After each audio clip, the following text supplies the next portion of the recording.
नमस्कार साथियों, मैं हूं मंगलेश पटेल। आप सभी का स्वागत है हमारे YouTube चैनल पर। साथियों, आज मैं आपके लिए लेके आया हूं सबसे पहला जो चैप्टर आज हम पढ़ने वाले हैं वो है विषाणु। विषाणु, इसके ऊपर से प्रतियोगी परीक्षाओं में बहुत सारे महत्वपूर्ण प्रश्न इससे पूछे जाते हैं। तो साथियों, आज हम इसके लिए आपको 1 से लेकर के 20 तक क्वेश्चन इसके लिए लेके आया हूं।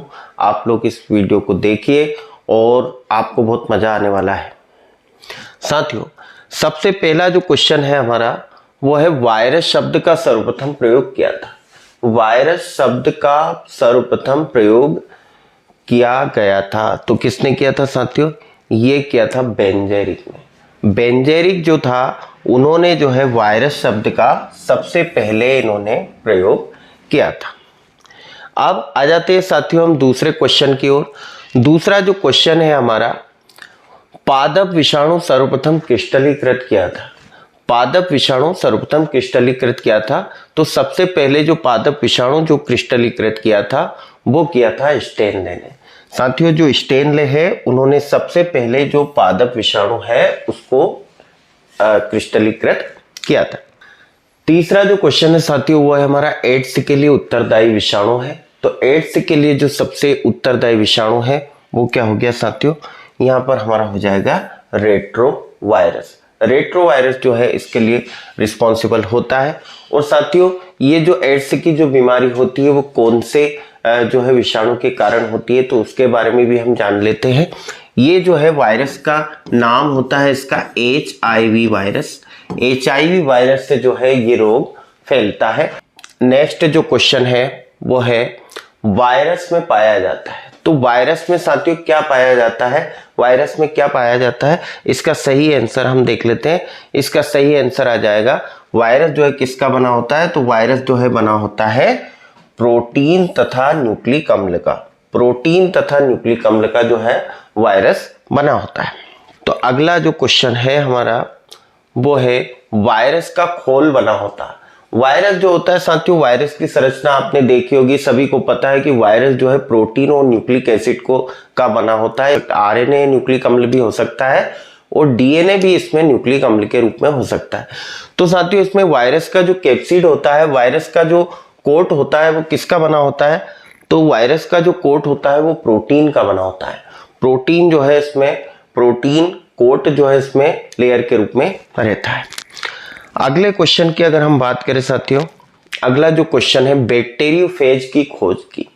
बैक्टीरियोफेज साथियों इसका नाम है, लेकिन ये एक प्रकार का वायरस है और आपने इसके बारे में काफी सुना होगा। गंगा नदी जो है उसमें भी ये पाया जाता है। तो इसके बारे में काफी जो महत्वपूर्ण क्वेश्चंस जो हैं वो इसके ऊपर से आते रहते हैं कि बैक्टीरियोफेज जो है उसकी खोज किसने की। तो साथियों इसका सही आंसर है F.W. टॉड एंड फेलिक्स डी हेरेले।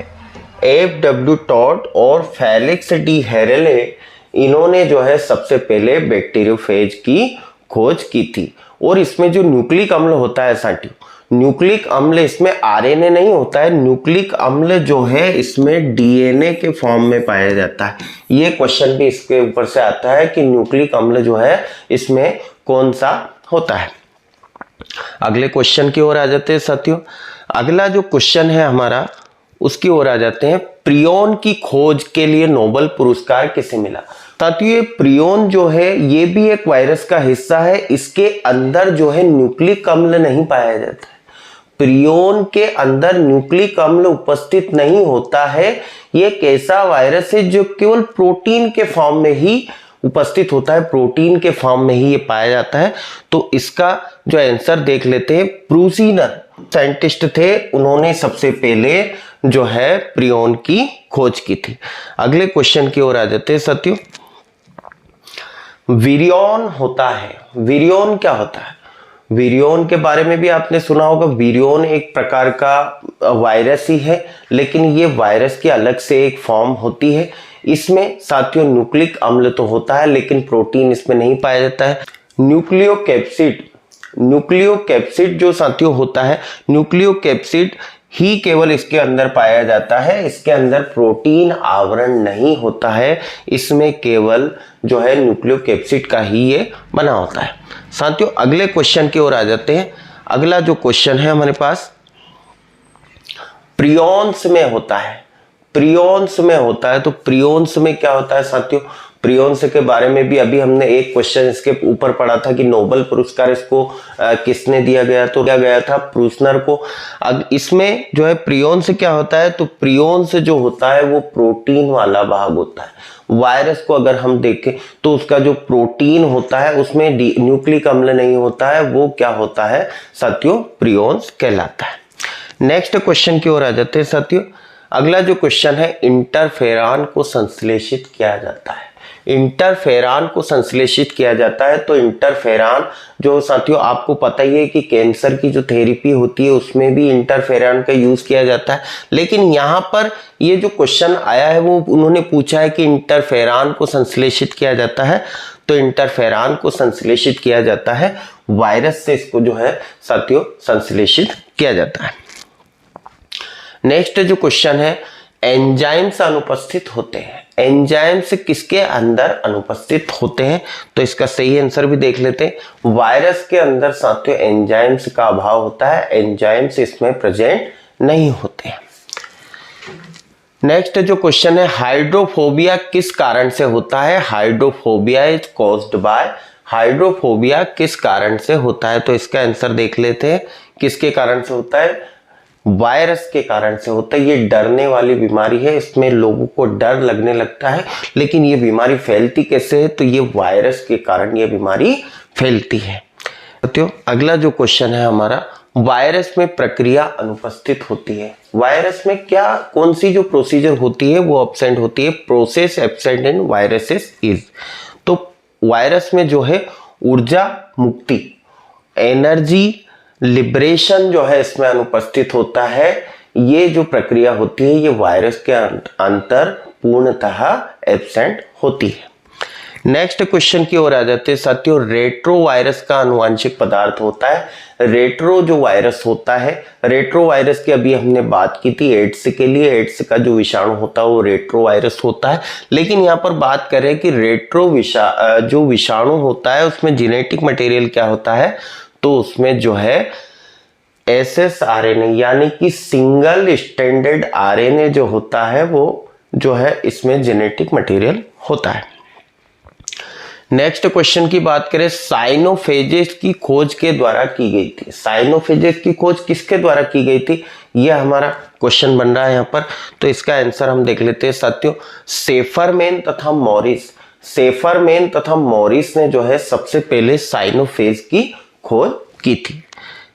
अगला जो क्वेश्चन है, चेचक का कारण है। चेचक यानी कि स्मॉल पॉक्स, इसके बारे में आपने सुना होगा।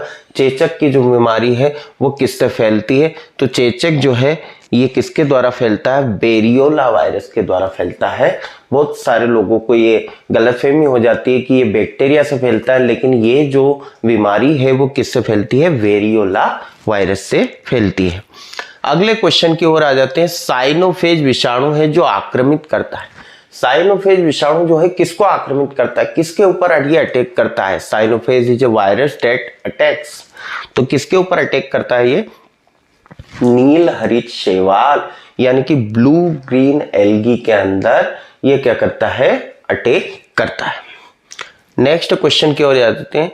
सबसे छोटा मुक्त जीव है, सबसे छोटा मुक्त जीव है, तो सबसे जो छोटा जो मुक्त जीव है वो किसको कहा जाता है, तो किसको कहा जाता है, माइकोप्लाज्मा को। ये सबसे छोटी सेल भी होती है साथियों, इसके बारे में सुना होगा।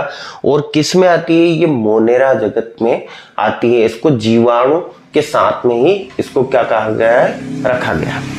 नेक्स्ट क्वेश्चन की ओर देख लेते हैं साथियों। जीवित रहने वाली कोशिका के बाहर वायरस कण को कहते हैं। जीवित रहने वाली कोशिका जो है, जैसे मान लीजिए वायरस किसी के ऊपर जो है अटैच है, तो उससे जब वो अलग हो जाता है, उससे जब वो अलग हो जाता है, कोशिका के बाहर हो जाता है, तो उस वायरस के कण को क्या कहते हैं, तो उस वायरस को कण को कहते हैं विरियन। विरियन कहा जाता है साथियों उस वायरस कण को। अगले क्वेश्चन हमारा जो है लास्ट क्वेश्चन है, टीएमवी कौन सा विषाणु है। टीएमवी का फुल फॉर्म साथियों सभी को मालूम ही होगा, टोबैको मोज़ेक वायरस जो है इसका नाम है साथियों। तो साथियों आपने देखा कि हमने 1 से लेके 20 क्वेश्चन तक ये सारे 20 क्वेश्चन हमने पढ़े। आपने देखा कि सारे जो है महत्वपूर्ण प्रश्न हैं साथियों। आप अगर ऐसे ही क्वेश्चन को अगर याद करते रहें तो एक दिन आपको जरूर सफलता मिलेगी। आपको हमारा वीडियो कैसा लगा इस कमेंट करके जरूर बताइएगा। हमारा चैनल को सब्सक्राइब कर दीजिएगा और साथियों ऐसे ही वीडियो लेकर मैं आपके लिए हमेशा आते रहूंगा। तो इंतजार कीजिए नेक्स्ट वीडियो के लिए।